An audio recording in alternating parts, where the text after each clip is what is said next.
Be speaking to a fantastic organisation. We all know them. They do such wonderful work. They're the gift of the givers. Let's see what they're doing to help the people of Knysna. Vanessa, over to you. Yes, Leanne, here in Knysna, you can see behind me the gift of the givers as well as volunteers still working feverishly to get relief aid to those hundreds, if not thousands of people, not just in Knysna but in surrounding towns that are in need of humanitarian aid following the past week of absolute disaster here along the Garden Route. So joining me is Mr. Ahmed Bam, just to tell us, good morning to you, Mr. Bam, a bit about what the operations are looking like today. You've mentioned to me earlier on that now there's a secondary need from people that have lost livelihoods, that have lost their spaces on farms that have burned down. Just explain to us what exactly is taking place today and going forward. Morning. What we've done after we went out in the field yesterday and did assessments is we've identified that the secondary need is due to a lot of farms building or properties building.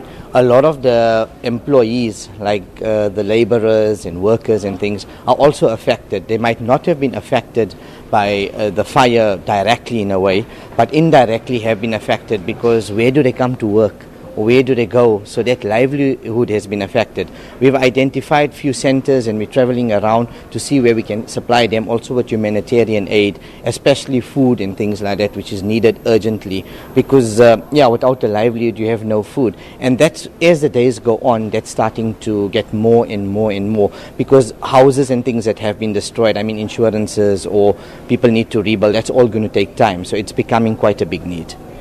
We know that relief aid has been pouring into Knysna and into the affected towns as well. Are you still seeing that kind of assistance? Are you still seeing that kind of outpouring of generosity here where your centre, this is your distribution centre, can you still see people coming and delivering more goods? That's correct. A lot of aid is still coming into Knysna. I mean, just for us today, we're getting close to 7-8 interlink trucks coming.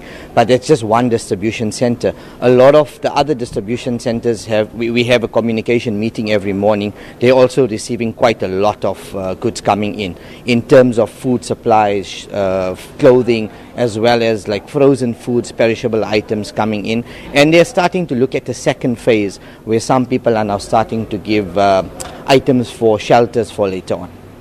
And also, so your relief efforts are not only just focused here in the Knysna area. You are looking at towns as far as field as Sedgefield, Plettenberg Bay. We do know, we've learned from the fire chief this morning that they are going to focus their energies and efforts in Plettenberg Bay today and possibly aerial bomb that area. What is the need looking like in Plettenberg Bay?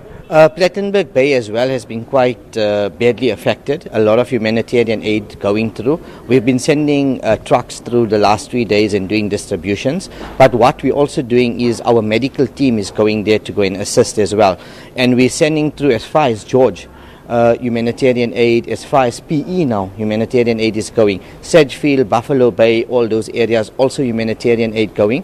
We have 1-2 of our doctors in the ambulance driving around just giving primary healthcare needs as well. So the need is going beyond George, if I can put it that way, and it's still going to continue.